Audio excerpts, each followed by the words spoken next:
O Senhor esteja convosco. Ele está no meio de nós. Proclamação do Evangelho de Jesus Cristo, segundo Marcos. Glória a vós, Senhor. Naqueles dias, havia de novo uma grande multidão e não tinha o que comer. Jesus chamou os discípulos e disse: Tenho compaixão dessa multidão, porque já faz 3 dias que está comigo e não tem nada para comer. Se eu os mandar para casa sem comer, vão desmaiar pelo caminho, porque muitos deles vieram de longe. Os discípulos disseram: Como poderia alguém saciá-los de pão aqui no deserto? Jesus perguntou-lhes: Quantos pães tendes? Eles responderam: 7. Jesus mandou que a multidão se sentasse no chão.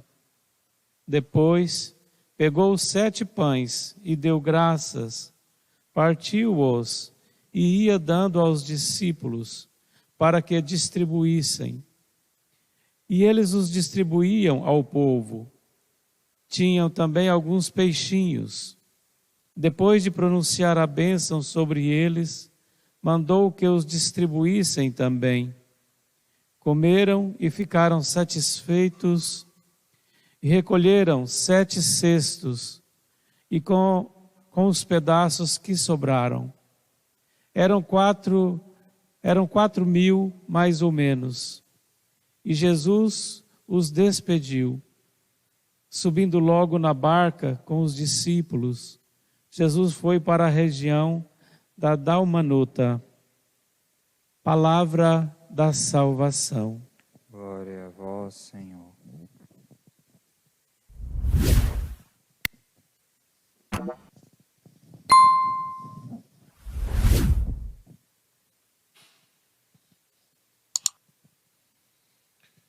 Continuando o livro de Gênesis, nós vamos essa parte aqui interessante.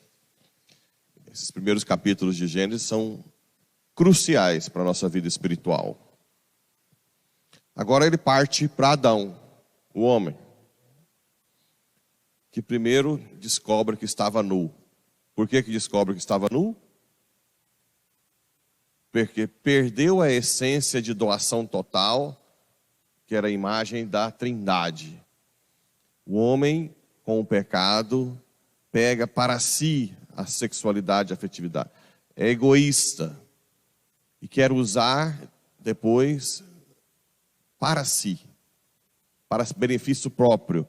Aí nasce a busca do sexo pelo prazer. A igreja coloca o sexo dentro de um projeto de salvação, de procriar. O prazer é acidental. Ora, se o prazer é acidental, toda relação sexual que busca o prazer é uma relação imoral. Seja homo, seja hétero. Se é imoral, nunca, jamais vai satisfazer o homem. Vai ser sempre um vazio. Vai gerar escravidão. Então, aqui está a base de tudo, né? Como sabeste que estava nu? A mulher que tu me deste de companheira, foi ela que me deu. Aqui já começa a botar a culpa no outro, né? Sempre desde o início, já inicia, não foi eu, foi fulano. Depois disse a mulher: por que fizeste isso? A serpente enganou-me. Cuidado com Satanás, que sempre tenta nos enganar. Como é que nós temos... O que nós temos para não sermos enganados? O magistério da igreja, estudar, os sacramentos, a oração pessoal. Quem não está assim, vai ser seduzido pelo mal, achando até que vai estar fazendo bem. Porque fizeste isso, será maldita, rastejarás. E aqui é o famoso Gênesis 3,15. Porém, inimizade entre ti e a mulher, entre a tua descendência e a dela. Aqui é chamado proto-evangelho. Proto, antes, que prepara o evangelho. Aqui Deus já estava revelando a vinda de Nossa Senhora e do seu filho, a descendência. Jesus, quem assistiu Paixão de Cristo, viu que ele pisou na serpente, né? Lá no Horto das Oliveiras. Lembra? Estava lá e... Por quê? Porque todo o projeto de Satanás foi destruído na cruz. Claro, aqui tem essa discussão. Quem é dos dois que pisa na serpente? Também tem na tradição que é Maria, Nossa Senhora das Graças, tem ela pisando na serpente, né? Esta te ferirá a cabeça e tu lhe ferirás o calcanhar. Também a mulher, além de Nossa Senhora, simboliza quem? Quem é? Maria é a personificação de que coisa? Igreja. É a igreja. Assim como Maria gerou Cristo humano, a parte humana, a igreja gera novos Cristos nos sacramentos. E a nossa oração com Nossa Senhora, ela também espiritualmente continua gerando. Ela ajuda a igreja. Ela e a igreja se misturam. Entendem? Existe uma palavra que eu quero...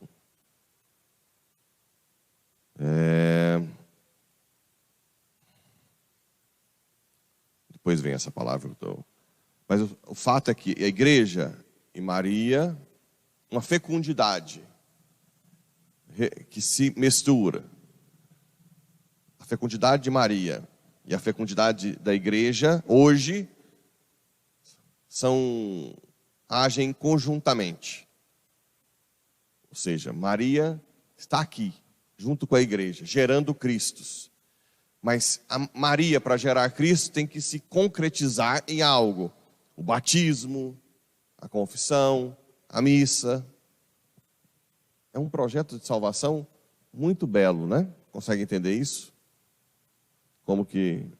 Então, no cristianismo, diferente de todas as religiões, Jesus não é um guru que aponta o que deve fazer. Jesus é o exemplo que nós devemos nos configurarmos a Ele. Como que nós nos configuramos a Jesus? Quando o Espírito Santo que está em nós age mais do que nós. Porque o Espírito Santo aponta sempre Jesus. Tem-se até hoje, né? Essa falsa ideia ecumênica de que o Espírito Santo esteve em Jesus, depois esteve em Maomé, esteve lá no... Não, o Espírito Santo sempre aponta Jesus. Esse foi um documento do Papa João Paulo II, chama Dominus Jesus. Sempre é Jesus que o Espírito Santo aponta. Então, quando você age, renuncia a si mesmo e deixa o Espírito Santo agir, é Cristo que age em você. Multiplicarei os sofrimentos da tua gravidez, entre dores darás à luz os filhos. Teus desejos te arrastarão para o teu marido e ele te dominará. Com sofrimento tirarás dele o alimento do solo, não? Veja bem, o trabalho não foi o castigo, foi o sofrimento do trabalho, tá? O trabalho já existia antes. Por isso que o trabalho dignifica, o trabalho santifica. Se você oferece a sua vida cotidiana no trabalho para Deus, você se torna santo na vida cotidiana. O trabalho é uma fonte de santidade, um caminho de santidade. Cada um no seu trabalho, fazendo com amor. Quem é estudante, estudando bem, oferecendo o estudo para Deus. Quem é dona de casa, fazendo os trabalhos de casa com amor. O próprio trabalho santifica. Então, lógico que o trabalho não é um castigo. Castigo é o sofrimento. Só que agora, você usa o sofrimento para quê? Se unir a Cristo e com um valor salvífico.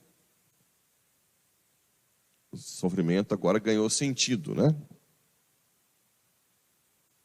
Comerás o pão com o suor do teu rosto, porque és pó e ao pó hás de voltar. Quaresma, quarta-feira de cinzas está chegando.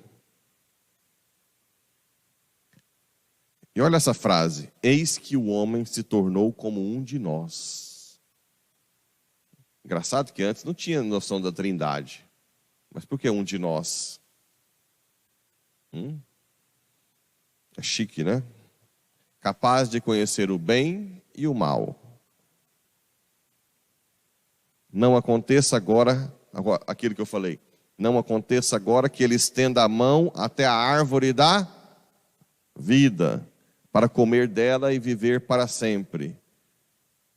Quando que foi devolvida a árvore da vida? Em Cristo. Ou o fruto maduro, a Eucaristia. Você que deixou de comer o fruto da árvore da vida, começou a morrer. Agora foi devolvido. A vida eterna foi nos dada. Todo mundo deseja ser feliz para sempre. Isso foi nos devolvido. Para quem é humilde e se deixa ser guiado pelo projeto divino. Dá para ler. Esses primeiros capítulos de Gênesis são importantíssimos. Muito importante. Por isso eu estou fazendo um catequese mesmo de manhã. Mas sábado é mais tranquilo, né? O livro de Gênesis foi inspirado por mitos da Mesopotâmia. Como é isso? Estou falando isso porque vai que você vai achar alguém. Os judeus da época eram muito simples. O que eles tinham em mãos eram mitos da Mesopotâmia. Por exemplo, o mais famoso deles chama-se Gilgamesh. Então, mitos que já existiam. Então, muitos desses textos, inclusive o dilúvio, já existia 3.000 anos antes nos mitos. Mas então como é que é isso? Mas veja bem, Deus pegou, inspirou o autor nesses mitos, colocando verdades novas, certo?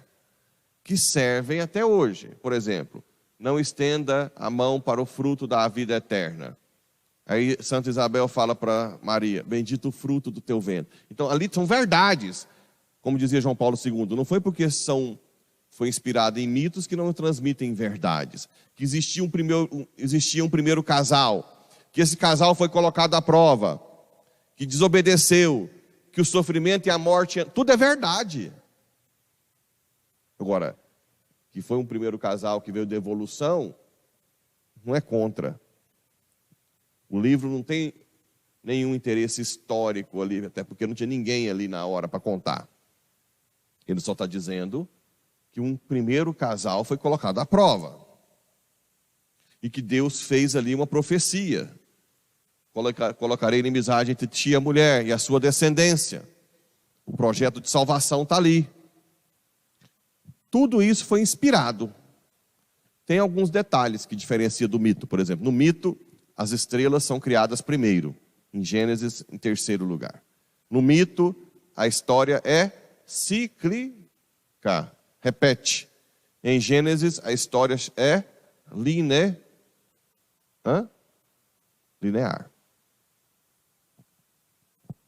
Está perdido com isso? Não? Vocês vão ouvindo, daqui a pouco vem gente falando besteira, vocês já sabem. Como é que povoou o mundo? Caim teve que ter incesto com Eva, né? Você já está com a cabeça mais aberta. E aqui, no Evangelho, mais uma vez, o milagre da multiplicação dos pães. Jesus, quando você confia, tem fé, Jesus faz milagres, né? Aqui em Porá mesmo, eu já ouvi testemunhos de festa de igreja, acho que até aqui na nossa, né? Você vai servir janta e a trem não acaba. Teve uma janta que a gente fez aqui, né? que tinha, sei lá, 1.700 pessoas, e a gente pensava que não ia dar, e servia, e o treino acaba. Aconteceu também com São Felipe Neri. Quando você tem a fé de que Deus pode tudo, e você tem o amor para se doar, realmente a comida não acaba. E aqui aconteceu, depois de 7 pães, deu graça, partiu e serviu 4.000 pessoas. Todos ficaram satisfeitos. E Jesus os despediu e logo subiu na barca. Jesus chamou os discípulos, tenham compaixão dessa multidão. Isso é importante. Nós temos cada vez mais esse amor, essa compaixão ligada à fé em Cristo. As duas coisas juntos fazem milagres, né? Fazem milagres. Então vamos pedir para Deus, para Jesus, esse coração de compaixão e de partilha, para nós fazermos o milagre da multiplicação aí cada vez mais, ajudando os mais necessitados, não só de pão material, mas da palavra, né? Do pão da vida eterna.